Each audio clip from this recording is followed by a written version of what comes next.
Hello everyone, welcome. Thank you for joining me. In this session, I'm going to focus on using a stool and some cushions to help the back of your body and my body and your body get more strength, circulation, autonomy, and awareness. Now, I understand not everyone's going to have the specific height or props. You have something in your house that you can use though. You don't have to be as high as I'm going to be off the floor. You can be quite a bit lower and the principles are the same. So the first thing you're going to need is to be able to get your front of your hips to rest comfortably on the cushion. And your knees need to be resting gently on a surface, right? So hips resting and knees off of something is not going to be the best place for you to be. Your knees need to be able to rest comfortably on something. Your hands also and or forearms need to be able to touch something as well. Holding them in the air by themselves is going to be too much strain over time. Again, you don't have to be this high off the floor. You can be quite a bit lower, so you'd be on your forearms and elbows instead. That's fine. But something that gives you elevation off the floor would be comfortable for more people. And I also understand that you may not have this exact diameter of surface area. So ideally, your chest is sort of free over the edge of whatever you're using. If your chest is being propped up on a surface, that's going to change the emphasis of the exercise. You may have to scoot further forward so that your knees are not bent to make sure your chest has some clearance. So this position here is acceptable as well, where your knees are straight, just to get your chest to have not be pressed against the chair, or cushion, or stool, or stack of pillows, or whatever you yourself are using. Now, one of the other important things to realize here is that gravity is pulling your head, neck, and shoulders forward. This is one of the major reasons we're doing this exercise is to bring strength and awareness to the back of our body. So you want to think of your face and eyes looking directly to the floor between your hands or forearms or directly forward, right? Try not to let your eyes wander forward. That's going to create a lot more arch in your neck than you want, than is desirable. But conversely, try not to let your head hang down either. The goal is to have this alignment of the ear, shoulder, ribs, and hips being as parallel to the floor as you can. Things that help most people out is bringing your chin to your chest a little bit and pushing the back of your head a little bit towards the ceiling behind you. Both of those movements together will help a lot of people gain better alignment, right? So keep that posture in mind. This posture of your upper quadrant from your shoulders to the crown of your head is really the focus of the exercise. Moving everything else is just a challenge to this postural alignment.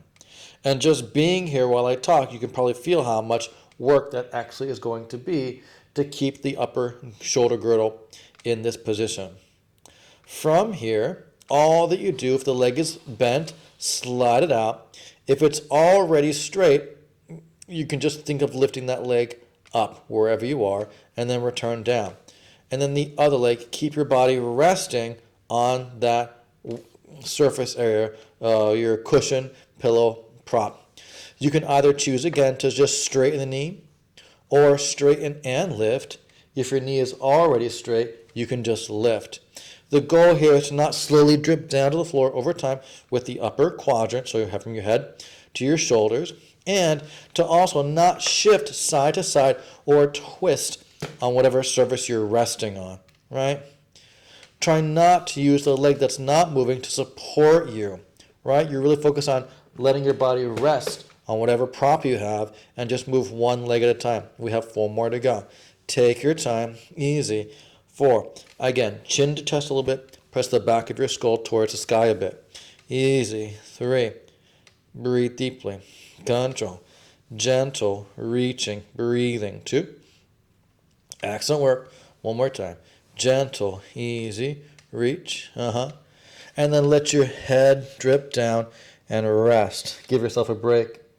So it builds up over time, as you can feel. Holding your body in that position is a lot of work, but it's really, really great to help you have an understanding of what it feels like to have the crown of your head reaching long and not your eyes looking forward. And that will hopefully transfer to when you stand, that same sense of Chin to chest a little bit and back of the skull towards the wall behind you. If when you feel like you're slumping, that cue alone can really help. Not for everyone, but it's one thing to think about, to try out for yourself. No one thing works for all people, right? Because we're all unique. All right, that was our break. Let's go on to the next variation. Again, chin to chest, push the back of your skull a little towards the wall behind you. All right? Now we're going to keep the legs resting and just reach one hand, fingers on the floor or off the floor, your choice, and then return. And again, keeping our body very still. 9. Try not to press your legs to the cushion or floor here. Let your hips rest on whatever you're resting on. Easy breathe. Again, if reaching the arm long by your ear is too aggressive, have it further out to the side. That's fine as well.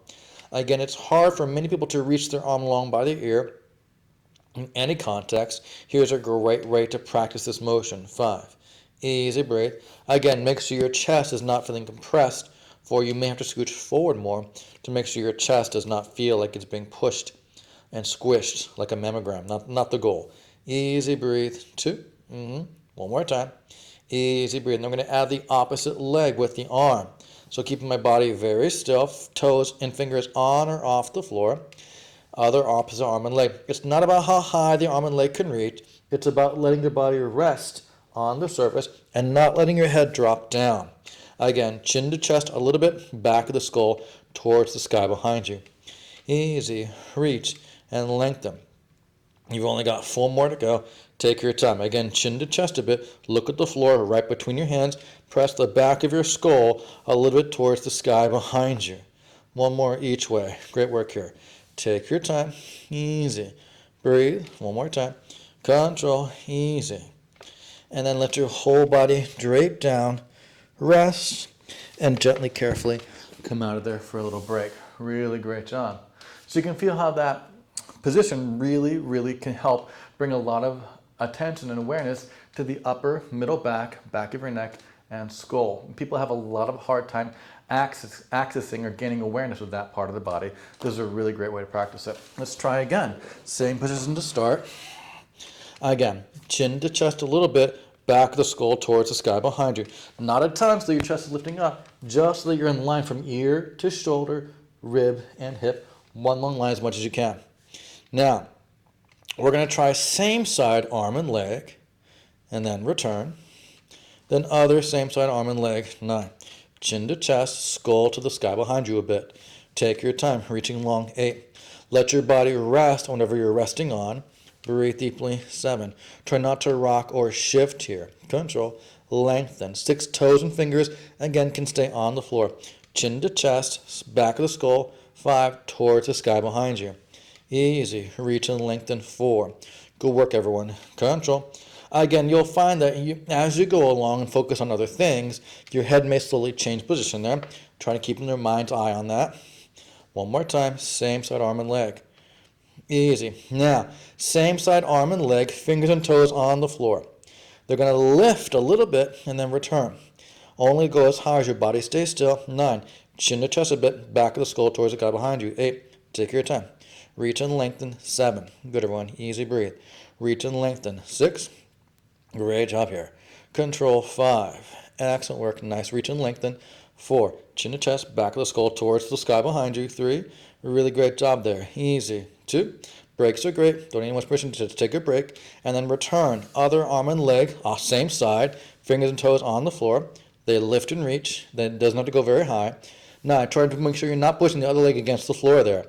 Chin to chest, back of the skull towards the sky. 8. Take your time. Breathe deeply. 7. Easy. Control here. Gentle. 6. You can always take a break. No big deal.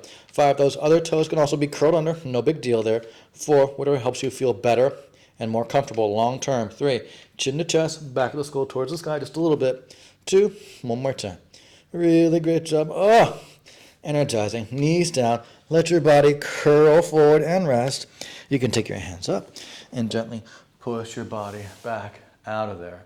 Really great job. So hopefully by now you can feel that the upper middle back is getting some, at least circulation, if not muscular activity. All right, we've only got 1 more round to go here. I know it's very sad. Same starting position. All right, Now this is going to be just one leg long in the air, chin to chest a little bit, back of the skull towards the sky behind you. You bend the knee, bring the foot towards your bum, and then release the leg. Take your time. Other foot is relaxing any way you want to. None. Now here the goal is to not let the thigh bone drop down. So as this knee bends, the thigh bone is going to want to drop down. 8, try not to let that happen for you. Keep resting on whatever you're resting on. 7, not pushing the other leg down. Chin to chest, back the skull towards the sky. 6, easy. Thigh bone not dropping. Breathe deeply. 5, great work here. Control. Breathe deeply. 4, excellent work, everyone. Control. 3, getting your leg to move like this is hard for a lot of people. Here's a great way to practice. 2, we have a hard time bending our knee and not moving the hip forward. Stay here. Now, I'm going to push the front of the hip against the bench to drive the thigh bone back. And release. I'm not pushing the other leg down. I'm not thinking of lifting the thigh bone specifically. 9, I'm really pushing the hip into the bench. 8, as much as I can. And whatever happens, that happens after that. 7, chin to chest, back of the skull towards the sky. 6, good work, everyone. Let the body rest on the bench. 5, take your time, easy. Lengthen reach. 4, chin to chest, back of the skull towards the sky. 3, one long line, crown of the head to the wall. 2, one more time, easy. Yeah, leg long, leg down. You can always hit pause. I'm going to the side. Lift the leg up, bend the knee. The thigh bone is not lower as the knee bends, and then return. Body stay still. Breathe deeply. 9, take your time. Chin to chest a bit, back of the skull towards the sky. 8, take your time. Keep that thigh bone in the air. 7, try not to press the other leg down or activate it markedly. 6, really allow the bench or whatever you're using to support you, especially the front of your hips. 5, take a break if you need to, no big deal. 4, make sure your body's not curving forward slowly. 3, gravity is a tricky mistress. 2, easy. Keep the knee bent. Now, push the hip into the bench. The thigh bone may or may not move. It's not about the thigh bone moving. Push against the bench. None. So really push the front of that hip of the leg that's in the air. 8, against the bench. Breathe deeply. 7, drive it back. Control. 6, reach the crown of the head across the room, chin to chest, back of the skull towards the sky. 5, almost through. Breathe deeply. 4, good, everyone, easy. Lengthen reach. 3, excellent. Really rest on the floor. 2, with your leg, and on the whatever you're resting with your hips. You got it. Leg long, leg down. Let your body curl forward. Oh, you can really feel that. Excellent work. And gently push out. Now we're going to sit on the chair and give ourselves a little break. Sitting up nice and tall. Hands can be on the side of the bench. Feet flat on the floor. Just bring your chin to your chest and slowly curl forward, releasing tension. Keep your knees together. Don't let them splay out to the side is what I mean. Take a deep breath in. Exhale, slowly roll all the way up. Nice and tall. Let's do one more of those. Great job. Breathing in. Exhale, chin to chest. Slowly articulate forward, rounding forward. Easy. Keep your legs in the same position as you curl forward. Stay here. Take a deep breath in. Really good, everyone. Exhale, slowly push down. Roll all the way up nice and tall. Head is heavy. Shoulders wide. Eyes come level last. Excellent work. I hope you enjoyed that. We'll call it a swimming kind of exercise, though it's actually an anti-swimming, because swimming tends to give the posture of a rounded upper middle back and in rotating your upper arm bones like this in the forward head. So this is really an anti-swimming or a solution for swimming. For people who swim a lot, they tend to have a rounded posture. You can feel this would be the opposite because we're really focusing on the back being strong in a real specific position, and that will help you have a sense of elan and posture, hopefully long term. I hope you enjoyed. My name is Eric. This is Nucleus Strength. I look forward to getting stronger with you in the future. Yours in good health. Take care.